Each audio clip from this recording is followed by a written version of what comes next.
So one of the most interesting ones that I like a lot is called gut punch plot twist. Gut punch. So gut punch is the kind of plot twist that is delivered to a deliberately unprepared audience or deliberately unprepared reader. Because in martial arts and boxing, when a gut punch is delivered, most of the time boxers are prepared to handle it, and they can kind of exhale and tighten the abs muscles, and the gut punch is not particularly effective. But if the fighter is not prepared to take the punch, then it becomes effective. So what needs to be done in order for the gut punch to work is to relax the audience first, distract them from protecting themselves from the plot twist. And that can be done by making the audience believe in some way that nothing else may happen in that story, or nothing else can possibly happen in that scene, that the culmination of the scene, the thing of the scene, or the main thing of the story has already been delivered, that the main event of that particular sequence had happened, and there is nothing else that will happen. We are in the resolution phase of the scene.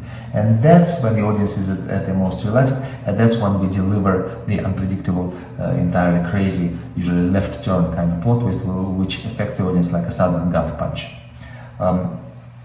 I will tell you the theory, and I actually do not want to give any example, except for the example that you may or may not know. If you already know it, you'll know exactly what I'm talking about. If you haven't seen that movie, I recommend you watch it, and you will know what the gut punch is. So there's a movie by Martin Scorsese called The Departed. I think it was released in 2006. And closer to the end, have you seen it? So, okay, so you know the moment in the elevator.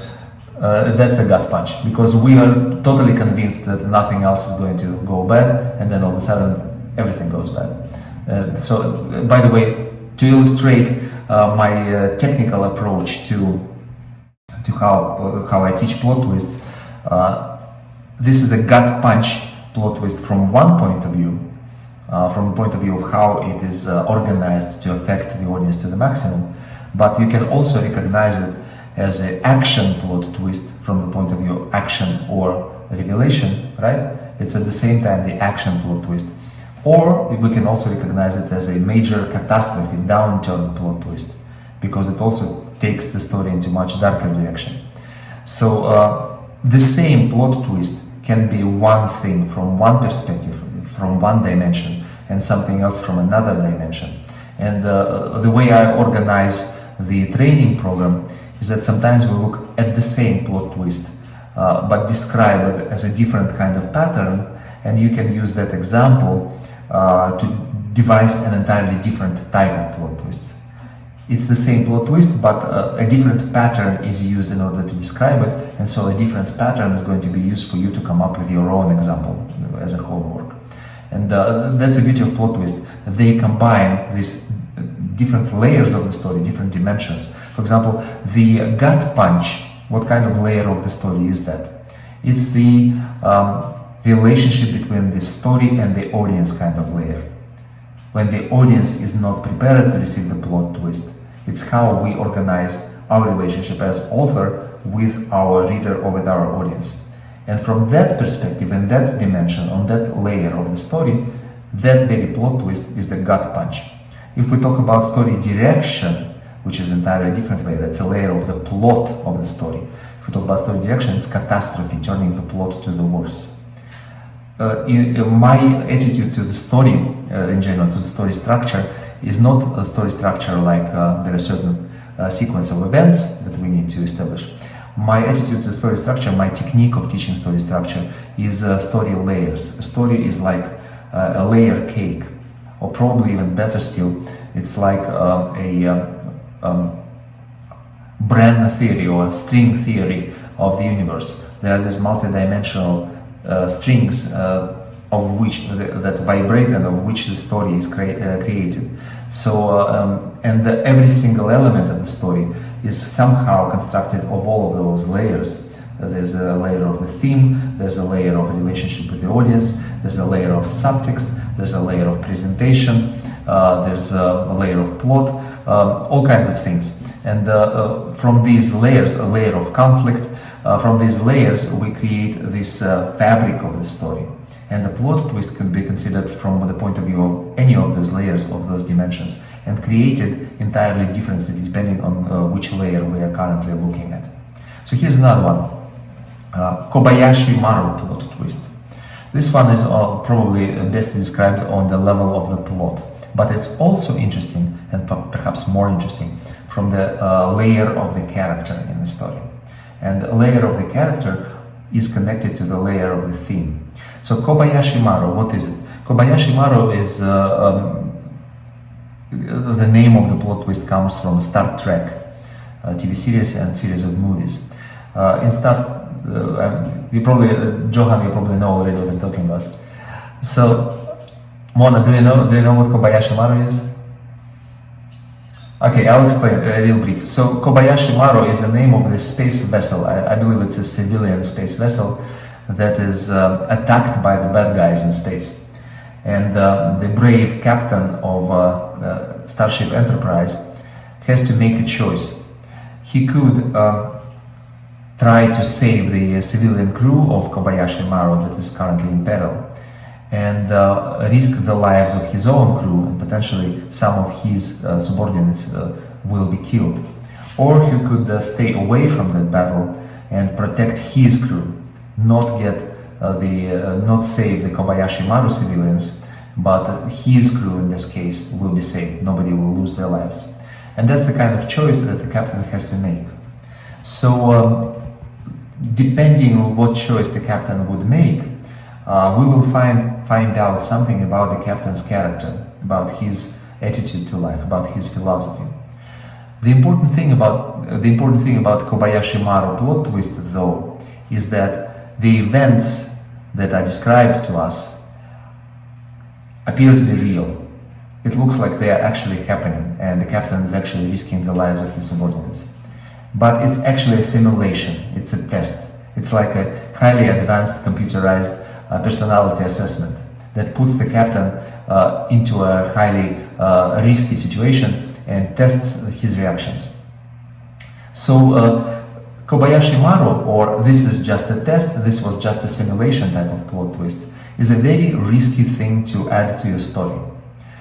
When suddenly we reveal that there was not a real life or death situation, the audience may get really disappointed, frustrated with us as storytellers. They feel cheated, they feel tricked into emphasizing with some really dangerous situation, only to realize that situation was not dangerous, that there were no life at risk at all, that all of that was a cheat, a simulation. So it's risky, and it's actually even a little bit of a cliche. It's similar to suddenly revealing that something was just a dream. You know, there's a high risk of potential disappointment in the audience if you do that plot twist wrong. But if you do it right, it could be super cool and super powerful. So what's the difference between the right and wrong way of doing it? The right way of doing it, of delivering a Kobayashi Maru plot twist, is revealing something so cool and so unexpected about that character who is being tested that probably could not be revealed in a better way than putting the character through a dramatic test. And then that very revelation becomes a plot twist, and that justifies and makes the reveal that it was just a test fairly insignificant by comparison with what we just learned about that character.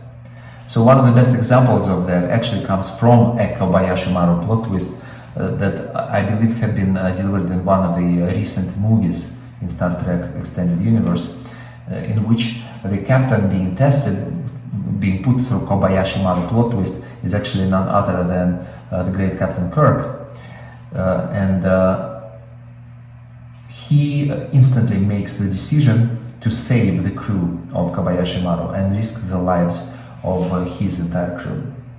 So he speaks to the bad guys through the loudspeaker and announces that he, Captain Kirk, is going to attack them and save the civilian crew from of Kobayashi Maru. And as soon as he says his name to the bad guys are instantly shocked, they turn tails and they just bolt. They abandon Kobayashi Maru and disappear. And then it is revealed that it was just a test, a simulation, and that Captain Kirk knew that it was a simulation, so he hacked into the computer and he added that information that he has such a tremendous badass reputation in the entire galaxy that as soon as the bad guys learn that it's Captain Kirk, that changes the game and they just run away. So that is the actual nature of Kobayashi Maru plot twist. Not the fact that it was a simulation, but what we reveal about the character through this. So in this case, we show that he's a cool dude, he's very witty, he can think outside the box, that he has very strong self-esteem, like really self-confident.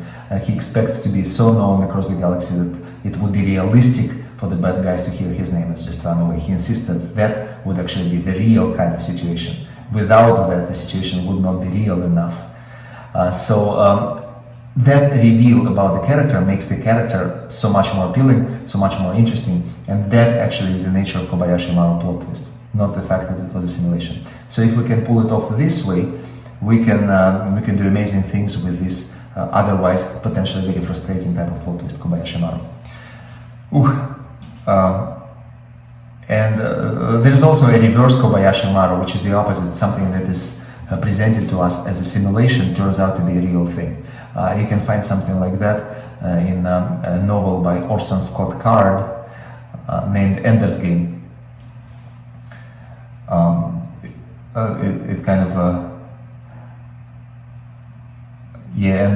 Johan, exactly, and Captain Kirk doesn't believe in no-win scenarios. That's a good way to put it. That's another revelation about him as well. So reverse Kobayashi Maru is potentially interesting and intriguing because we already come into the story thinking that it's a fake thing, but it turns out to be real. It can lead to some very interesting things. Ender's Game is a good example. One special kind of plot twist that I like a lot, and I'm looking for an opportunity to use it one day in some story, is called sucker double cross. Sucker double cross. A sucker double cross is the kind of technique where that could be used in any story in which we have a powerful, vicious, mean antagonist, bad guy. It could be ranging from a workplace story with a terrible boss. It could be superhero story with this nasty arch villain. It could be an espionage thriller with a terrible, nasty opponent. Any kind of story in which we have this highly vicious kind of negative and powerful negative character who rules over lives and deaths of his henchmen and people who have the misfortune to be under his rule in some way.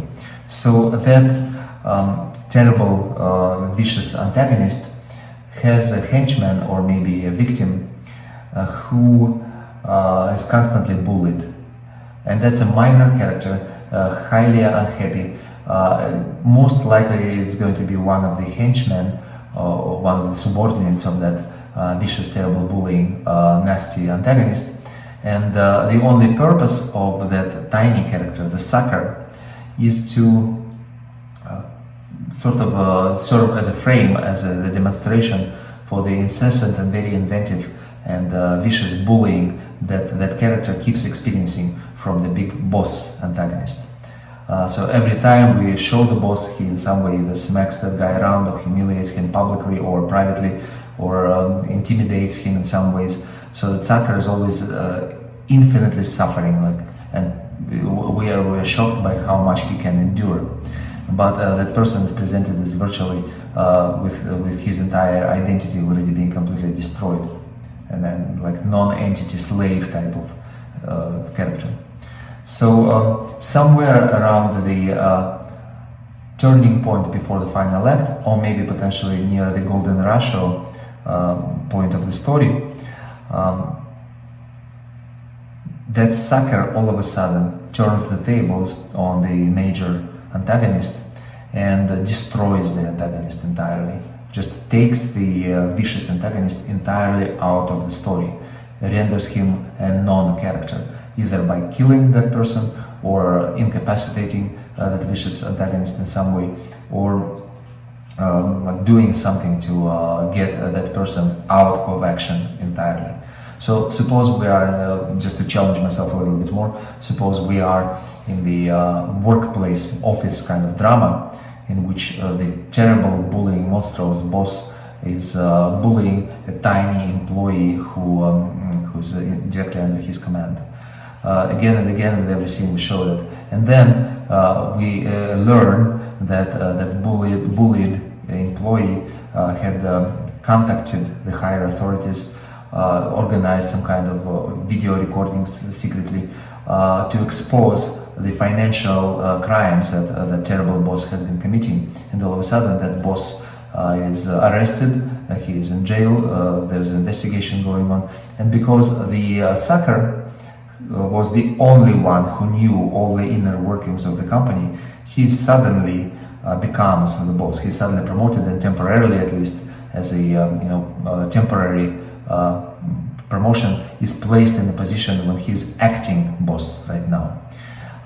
So all of a sudden, after that sucker double cross moment, we realize that throughout the entire story, it was that sucker who was actually the real antagonist in our story. Not the big bullying, obvious antagonist, that was just a red herring.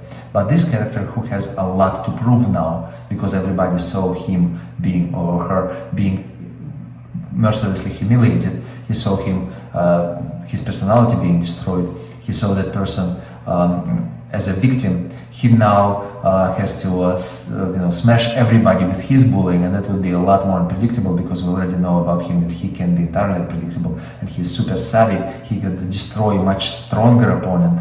So right now, all of a sudden, we are in a situation, but we do not know absolutely what to expect from the antagonist, except for one thing: we know that it's going to be bad. And that's the power of the sucker double cross. The sucker who is experiencing all that stuff suddenly turns out to be a very powerful snake, capable of snapping around, coming back and destroying somebody who had been abusing him. And it's a relatable, powerful, we slightly emphasize that person, we pitied him, but now that person is going to be the transcendental villain in our story. That's the power of sucker double cross plot twist. And I'm looking forward to finding the kind of story where I could use it someday. Another plot twist that I wanted to share is whiplash. Whiplash is quite simply when the direction of the story changes twice in one plot twist in a very quick succession. My favorite example, off the top of my head, is our protagonist is walking down the street. All of a sudden, a car stops, an assassin comes out, points the gun at the protagonist. A moment later, a monster truck smashes into the assassin, kills him, and the protagonist's best friend says, "Get in the car quick," and they drive away. So this sudden double change of direction, first the gun is pointed at the protagonist and then he's saved, that creates this emotional whiplash effect, and it's a very powerful way to deliver the plot twist. And you may remember from my example with the disgruntled employee attacking the office and shooting the boss. He is about to shoot the protagonist as well, but then somebody saves her by distracting him, and all of a sudden he kills somebody else. So that reversal, one direction then the other, that's the whiplash plot twist. Unfortunately, fairly rarely used, but when it's used, it's always very effective. One of the greatest examples you can find in a movie called Bad Times at the El Royale by Drew Goddard, 2018 movie. I'm not sure if you have seen it. Have you seen it, Mona or Jonathan? Okay, cool. I recommend it. It's a great example of a movie that has too many plot twists, in my opinion, and some of those plot twists really don't belong in that movie. They're added there just for the heck of it. So they do not come naturally from the story material or from the character, and that's why that movie is a good example. Some of the greatest examples of plot twists are in that movie, but also some of the worst in existence also there. It's like a plot twist school in one movie. All the best examples and the worst examples are there. So I highly recommend it for that reason. It's a talented film, highly uneven, and a lot of cool plot twists and a lot of terrible plot twists are there. I already talked about the fake out plot twist, and another cool plot twist that you could use is called in the cut. It's the technical execution layer of the story. In the cut is a kind of plot twist where we show the before and the after, but we don't show actually what happened in between. And you may remember my demonstration when there's a cool family that is all having family dinner, and then all of a sudden they are buried under the rubble because there was an earthquake. We don't show the actual earthquake. We create instead this kind of situation when there's a memory gap. Something so terrible happened that it's like people blacked out during that event, and we only show the result. And that's the power of a in the cut plot twist, to kind of create the plot twist between the two scenes, between the two frames of our movie. We show before and after, we don't show what's in between, and it becomes so much more shocking that we took the middle out of it. Some plot twists can be delivered that way more effectively than by showing the actual events. And one more plot twist that I wanted to share with you is called tertius gaudens. Tertius gaudens. That Latin expression means the third one rejoices. And that's simply a situation when two parties are duking it out, and the false premise that we establish in that case is that one of them is going to win and take advantage of the victory. But the disproof phase comes when they both lose in their battle and the third party takes advantage of the situation. So for example, it's a romantic comedy about two confused guys who are trying to court the same woman because they're both in love, and they do their best. Each of them does their best to outdo the other, to sabotage the other's efforts in some way, and also to entertain the girl in the best way possible, to make her have, to prove to her that they are most fun, they're most generous, that they are smartest than the other. So they battle, she enjoys the attention, she basks in that, all of that entertainment, and then some bad boy character shows up all of a sudden, swipes her off her feet, and she, who claimed that she would never marry anybody, all of a sudden finds herself marrying that guy, and they are guests on the wedding. So that tertius person, the bad boy guy, all of a sudden becomes her husband, is the situation when the third party wins in a conflict between two other parties, and that's a plot twist called tertius gaudens. And that actually is the last thing that I prepared for today's webinar. And if you guys have any questions, now is official question time. But I kind of ran out of steam, so there is no other information prepared in the webinar for me. But questions, yeah, I would love to answer.